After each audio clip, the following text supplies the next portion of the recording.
ઇમ્તિયાઝ પટેલ, ભરૂચ જિલ્લા યુવા કોંગ્રેસ પ્રમુખ પદના ઉમેદવાર. મિત્રો, આજ રોજ તારીખ 4/9/2025ના રોજ ભાજપ શાસિત વાગરા તાલુકા પંચાયતની સામાન્ય સભાનું આયોજન કરવામાં આવ્યું હતું, જેના એજન્ડા મને સોશિયલ મીડિયાના માધ્યમથી પ્રાપ્ત થયા હતા.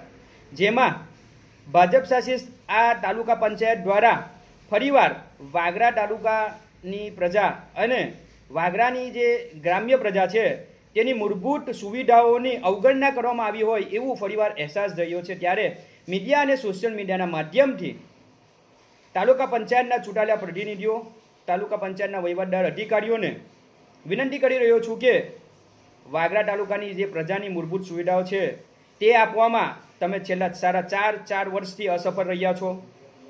આવનાર દિવસોના અંદર વાગરા તાલુકાની અંદર જે પ્રજાની મૂળભૂત સુવિધાઓ છે, જેમ કે નજદીકી ગ્રામ્ય લેવલમાંથી વાગરા ગ્રામ્ય કક્ષા ઉપર સુવિધા મેળવવા માટે આવતી જે મહિલાઓ છે, મા દીકરીઓ છે, તેમની સુરક્ષા માટે જાહેર શૌચાલયનું અવ્યવસ્થા વાગરાના જમીન લેવલ ઉપર જોઈ શકો છો આપ. પાણીની જાહેર વ્યવસ્થા ઊભી કરવામાં વાગરા તાલુકા પંચાયત અસફળ રહી છે. નજદીકી ઔદ્યોગિક હબ વિસ્તાર હોવા છતાં વાગરા તાલુકાના અંદર એજ્યુકેટેડ બાળકો આજે પણ રોજગાર માટે વલખા મારી રહ્યા છે.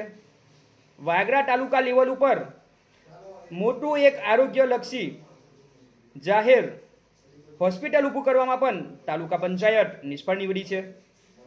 અને વધુમાં જો કહું તો વાગરાના ગ્રામ્ય લેવલની કક્ષાની તમે સ્વચ્છતા મીડિયા અને સોશિયલ મીડિયાના કેમેરાના મિત્રો જો ફેરવશે તો એની સત્ય હકીકત બહાર આવશે.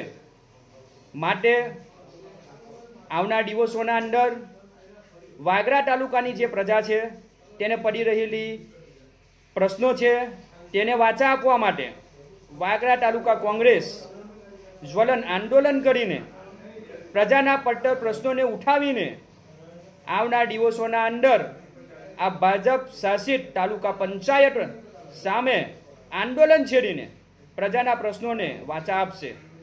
જય હિન્દ, જય ભારત.